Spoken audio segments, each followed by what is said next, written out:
Happy Thanksgiving, everyone! And it's one of our favorite times of the year for sure. Not only because we enjoy all of the fixings that go with Thanksgiving, but we also have Thanksgiving football. I will be spending Thursday doing a lot of eating and a lot of watching football in preparation for the team we're going to talk about first. We're very fortunate in the Highland Lakes that we still have two football teams that are playing for a shot at a state championship. And in this state, believe me when I tell you, that is not an easy thing to do. We're going to start with the Llano Yellow Jackets like we always do. Llano had a tremendous game again, going on the road to a neutral site to play a stubborn Goliad team, but Llano proved to be too much on Friday night. Right, Art? Stubborn is a pretty good word for the Tigers. 21-0 was the final, and it gave the Jackets two shutout victories in the playoffs this month. And what that means is that Llano has now increased its playoff shutouts from 1 to 3. And the first one was in 1973. So 49 years went by before the Jackets got another shutout, and that was against Catula, 44-0. And then, as I said, 21-0 over Goliad. Obviously, outstanding defense.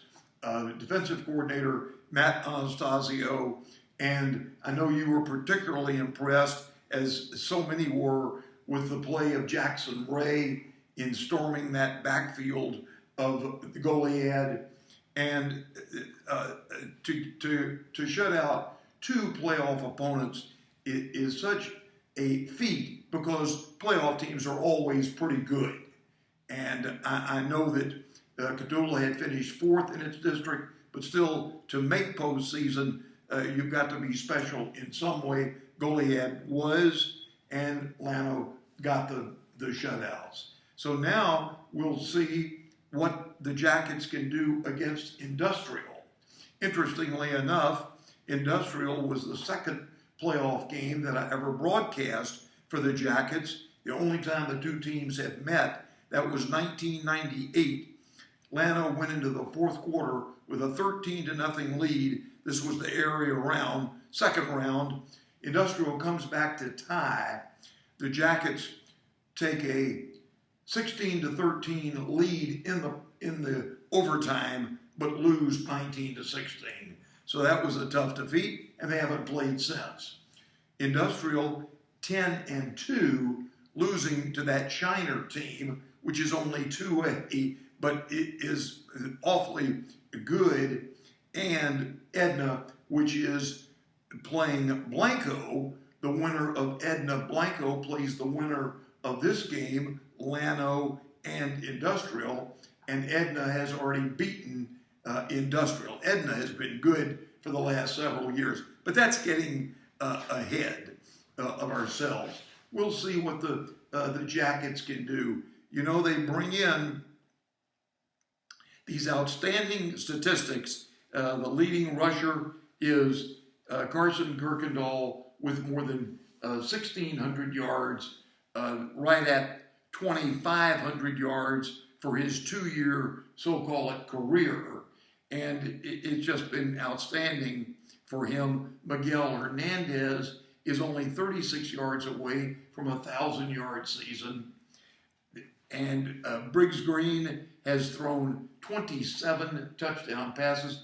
I say the same thing every week, that the remarkable thing about that is that Llano is mainly a running team. And here Briggs is, his first season as the starting quarterback, and he has thrown 27 TD throws. Jackson Dillard with 15 TD catches, second all-time for a season, and there are just top 5s and top 10s spread out throughout the offensive crowd for Llano, including Briggs.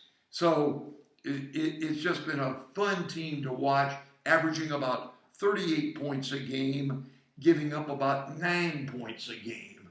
And in the last 5 games, Llano's defense has allowed 19 points. So they certainly are ready. I talked with Coach Green yesterday, says everyone is healthy, as much as you can be. Here we are in late November, and we'll just find out what it can do against Industrial. I'd say it's a toss-up. I certainly wouldn't give you any betting line if I knew it.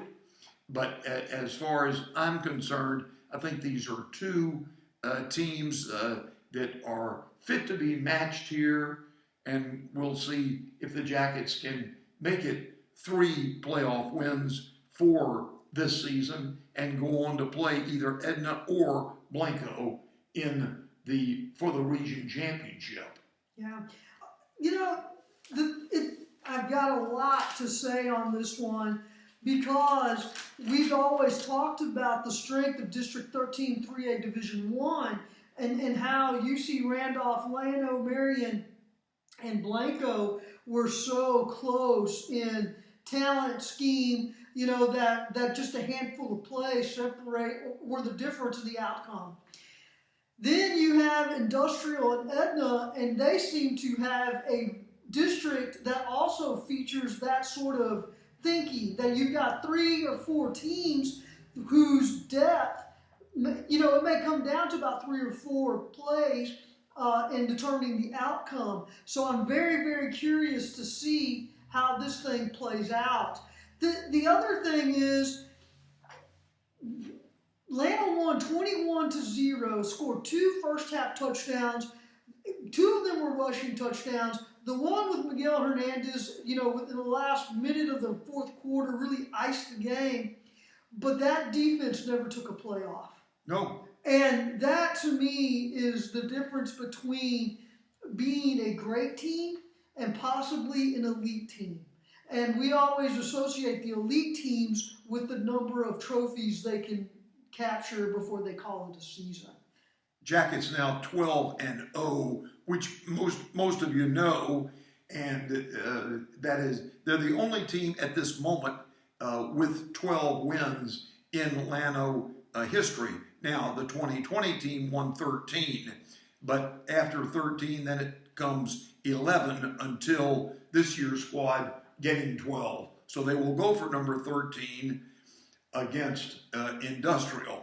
And that will be played at another great venue, Heroes Stadium in the Northeast ISD of San Antonio. Yeah, that's a great stadium. Marble Falls won its 2nd round game at that stadium last year, so I had lots of happy memories visiting that stadium. And you may not know that is a 1 o'clock game, so 1 p.m., a rare game under the sun for the Jackets, and I'm looking forward to that. Yeah, me too. That you and I will be hitting the road between 10:30 and 11 o'clock, maybe a little earlier than that. And that's Friday. On Friday, the day after Thanksgiving.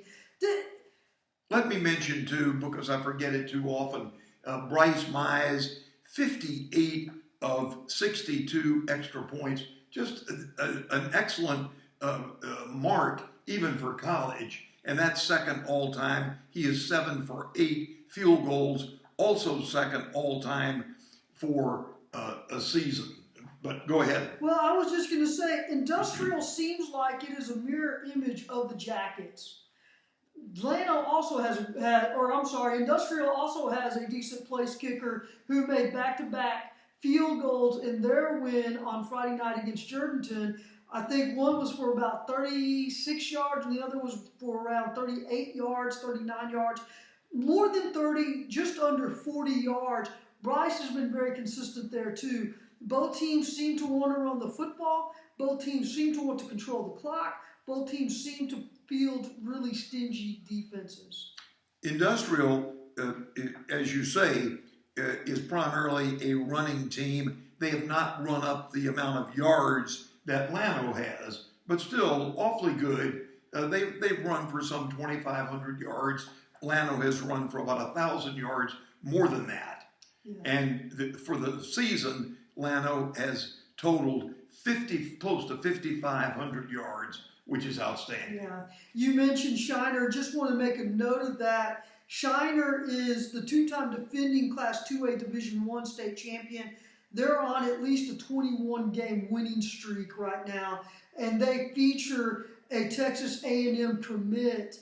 So to lose to Shiner, even though it's a Class 2A, that's really not a bad loss when you consider how good Shiner has been the last couple of years or so. I'll have to check this. I think Shiner lost to Refugio, Okay. so that'd be their only defeat of this year. Okay. And we can check that later and change it in the second segment. Refugio is another team which is a power. Yeah. From those 2As. Yeah, and so and I'm fine with that. Just saying, the point is losing to Shiner. That's no skin off of anybody's nose. Shiner beat them pretty badly. Yeah, but Shiner is that is one of the better. I don't know how to say it except just to say it. I have covered sports in 2 other states, and I can assure you, the facilities, the coaching, what the state of Texas has for high schools does not compare to anywhere I have been in the country. So, with that said, here's my point.